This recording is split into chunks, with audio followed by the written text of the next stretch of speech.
So a comedy photographer specifically knows when to like risk some capital for a good shot, like the Preacher Lawson shot. Like Yeah. that was my fourth or fifth time shooting him, and I wouldn't have tried that on my first time because like I just didn't know how he would react because I've been lit up before.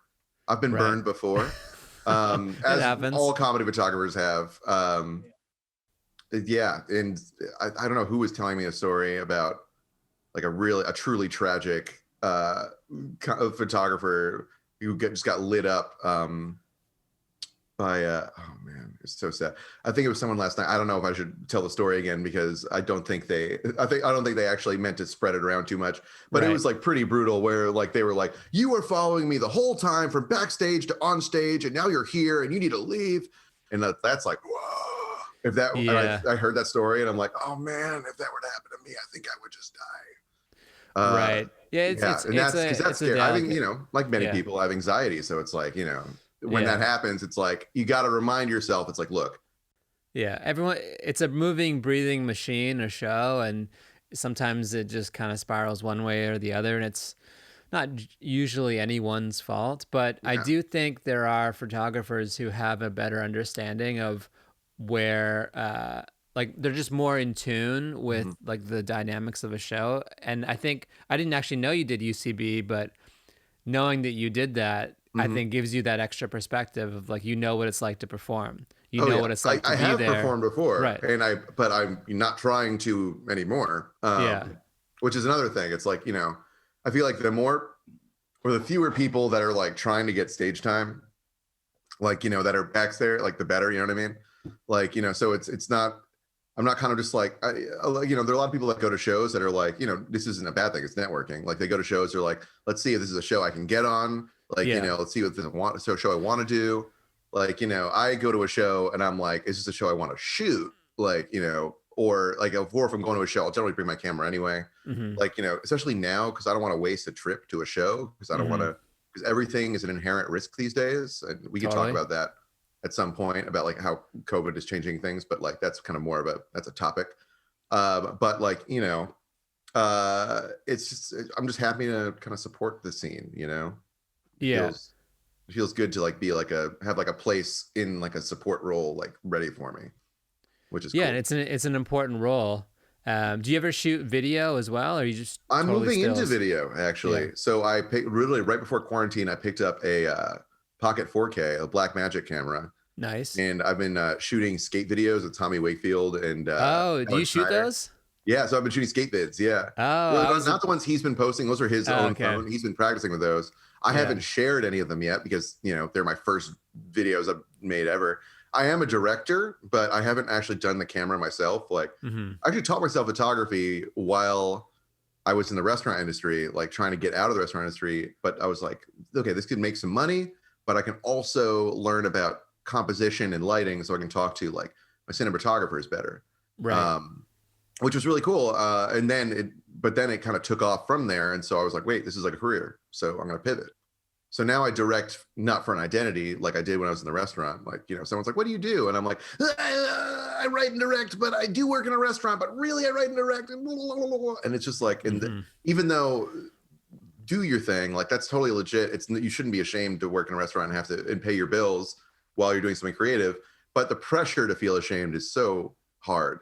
And so that was, I was very miserable in the restaurant. And then when I pivoted to photography and I was able to like kind of find my niche where I knew where my instincts were correct, like I could like trust my gut and like follow a plan. And I knew that I would be going in like, not even the right direction, just go in a direction that would be fruitful, like, and here I am, I do a job where I get to hang out with people I really respect and care about. And it's great.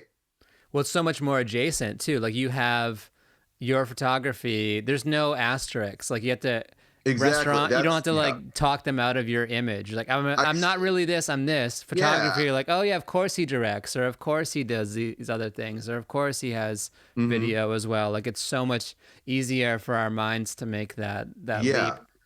And also because you see, I do directing, like I direct with you guys like that. Right, I think that's a big thing that helps me is I have like the directing background.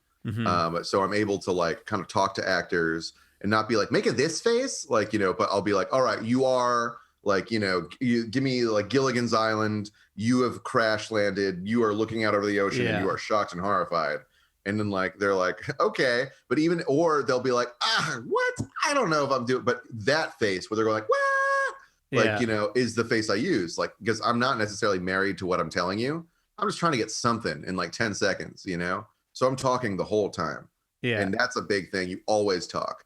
Like you can't go silent while you're shooting, because then you're just like a black hole of a lens. And it's like, for people who aren't professional models, that's very intimidating. And that's why a lot of comics are like, I'm not good at photos. You'll need to tell me what to do. And I'm like, I'll tell you what to do. Even if you don't like it and don't do it, like you'll get something. Right. Like, there's some direction. Yeah. It's a lot like Austin Powers. Like a little candy. Sorry, go ahead. It's like Austin Powers. It's like, you're a tiger, you're a lion, I'm Spence. Exactly. I use some of those lines. I say like, you're a tiger with a secret, baby. Like I don't say the voice, but like, Austin Powers, he's a great photographer. And that's the name of this podcast episode. Yeah, Austin Powers is a great photographer. Yeah. That's pretty funny. Totally. Oh man, I need to watch that scene again. But yeah, I didn't even realize that was like what was creeping into my head. But like, yeah, him talking like that, like, because you just get out of your head as a subject. Like if the photographer is more making a fool of himself more than you are, then you have license to do weird stuff. Also, the more I shoot with people, the like kind of more building blocks of trust we have. Like, so like I said, at your show, I'd shot Preacher like 4 or 5 times. So I was able to get him to do like that Nike running pose, like by the pool, like for the portrait, and I probably wouldn't have, he probably would have just given me his like press junket shot, before that, where he was like, okay, okay, and we're good. Like, there's some comics that are like that. Like with Bill Burr, I'm like, I'm not trying, I can't really get away with too much, even though I've shot him 5 or 6 times now. Like he's still struggling to remember my name. Like I get it. He meets a lot of people. And when we're at that point, I don't really try and do too much crazy stuff. I just try and get like a nice, calm, like regal looking shot out of him. Yeah. And then it's Bill Burr. He's like, my wife's outside. I got 4 seconds. And I'm like, all right, you got 4 seconds then. Yeah. Let's do it.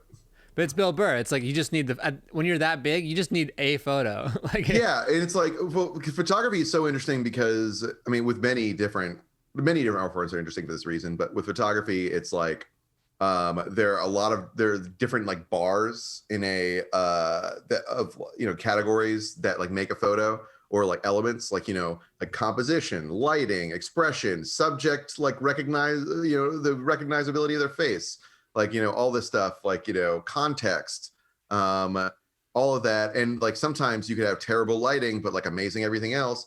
And so it's like, okay, if the photo is a little not like, lit perfectly, if like you're capturing an extreme crazy moment, like, that could overwhelm everything.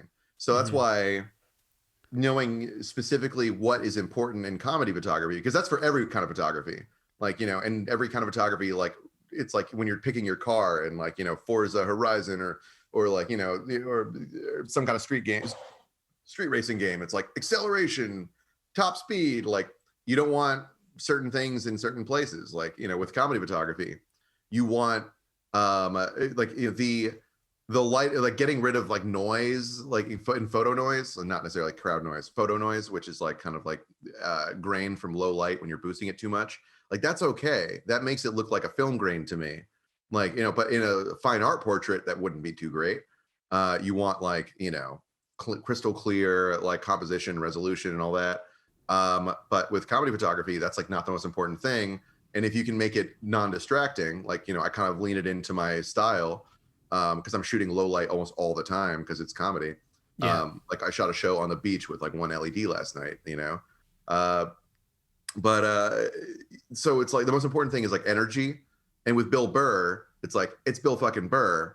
So as long as I can cross like a couple of boxes and you have Bill Burr, like, and he's not looking like, I just don't want to be in this photo. Like, as long as you can get that, then like that kind of like will like, carry the weight for the image, Exactly. That's stuff. I mean, that's like stuff that's kind of in the back of your head.